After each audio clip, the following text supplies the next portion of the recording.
Dependency theory.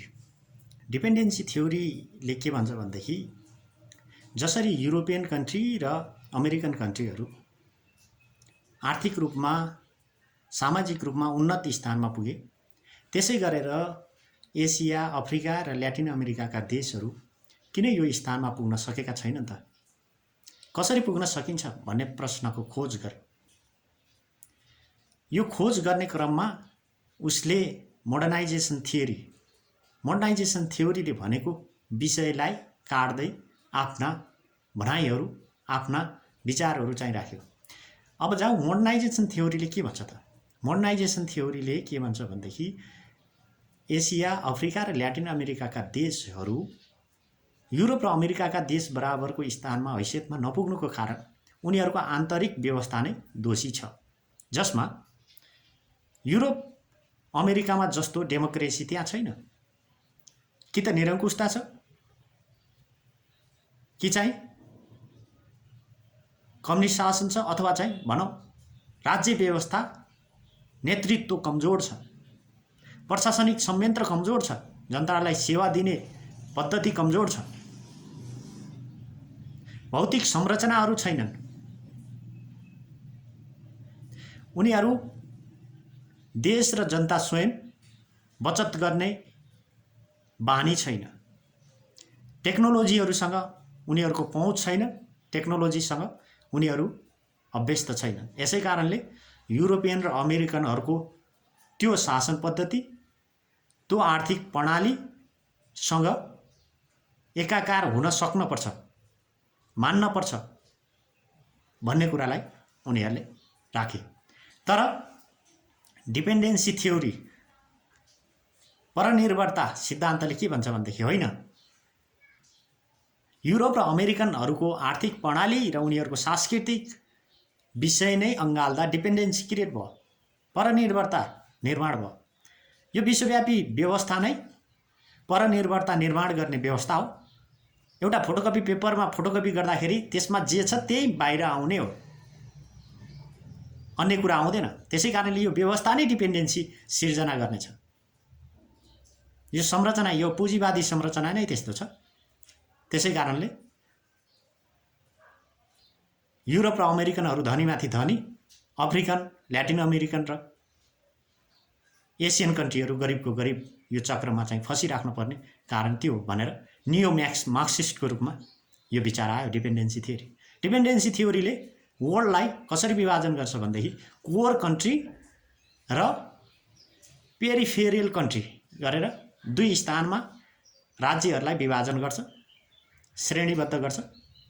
Core कन्ट्रीहरूसँग जससँग military power हुन्छ, जोसँग इन्डस्ट्रियल क्यापेसिटी हुन्छ, जोसँग इन्टरनेसनल इन्स्टिट्युसनहरूमा हालिमुहाली हुन्छ, ती देशहरू हुन्।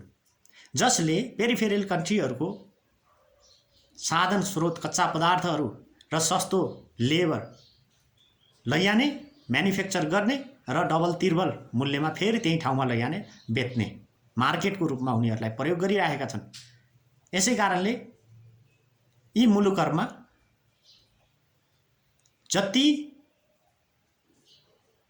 आर्थिक विकास गर्न खोजे पनि औद्योगिक विकास हुन सकेको छैन, उनीहरूको आर्थिक हैसियत परिणत हुन सकेको छैन भनेर डिपेन्डेन्सी थ्योरीले बताउँछ।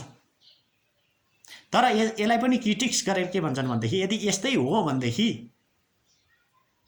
ताइवान, उत्तर कोरिया हैन, अनि भियतनाम, यी आसियान कन्ट्रीहरूले जुन खालको चाहिँ प्रगति गरिरहेका छन्, यो प्रगति किन भइरहेको छ त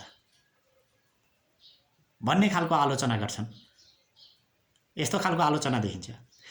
अर्को नियो मार्क्सिस्ट थ्योरीको रूपमा अर्को theory world system theory, Immanuel Wallerstein भन्ने बेलायती समाजशास्त्रीले पनि के भन्नुहुन्छ भनेदेखि विश्वव्यापी रूपमा डिपेन्डेन्सी क्रिएट हुनुको कारण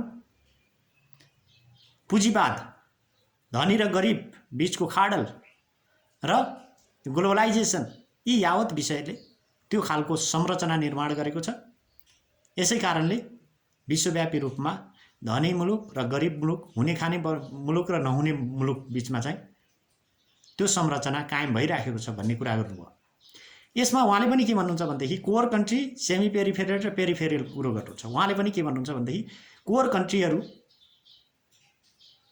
प्रमुख कन्ट्रीहरू जस्तो भिटो पावर भएका कन्ट्रीहरू, संयुक्त राष्ट्र सङ्घको सुरक्षा परिषदमा भिटो पावर छ, उनीहरूमा औद्योगिक क्षमता छ, उनीहरूमा मिलिट्री क्यापेबिलिटी छ, औद्योगिक रूपमा चाहिँ सम्पन्न छन्, उनीहरूले पेरिफेरियल र सेमी पेरिफेरियल कन्ट्रीहरूबाट सस्तो रूपमा ह्युमन रिसोर्सेस, सस्तो रूपमा मेटेरियलहरू लैजाने र ती गरिब मुलुकहरूलाई जहिले पनि आफ्नो पावर विस्तार गर्ने, आफ्नो इन्फ्लुएन्समा राख्ने काम गर्छन्।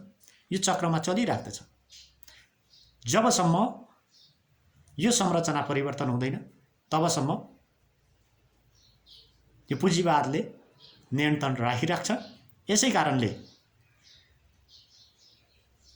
यो संरचनालाई अन्त्य नगरेसम्म, यो संरचनाबाट निस्किने भनेको विश्वव्यापी रूपमा हुने खाने र नहुने देशहरू नै कायम रहन्छ। र अब यी पुँजीपति वर्गहरूले यो आफ्नो संरचनालाई जोगाइराख्नका लागि अन्तर्राष्ट्रिय रूपमा वर्ल्ड ब्याङ्क, WTO, IMF जस्ता सुपर मल्टिल्याटरल त्यस्ता अर्गनाइजेसनहरू निर्माण गर्छन्, जसबाट मिडियामा, ब्युरोक्रेसीमा, हरेकतिर मल्टिनेसनल कम्पनी मार्फत त्यस्ता इन्टेलेक्चुअललाई, संस्कृतिलाई प्रभावित पारिराखेका हुन्छन् र यसरी त्यो चक्रव्यूहमा नचाइराखेका हुन्छन् भनेर सिद्धान्त राखिएको छ। यस्तै गरेर ग्रामेस्की भनेर इटालीका एकजना दार्शनिक, जो चाहिँ पछि इटालीमा कम्युनिस्ट पार्टी पनि खोल्नुभयो। मुसोलिनी आइसकेपछि मुसोलिनीले उहाँलाई 10-12 वर्ष जति चाहिँ जेलमा पनि राखे।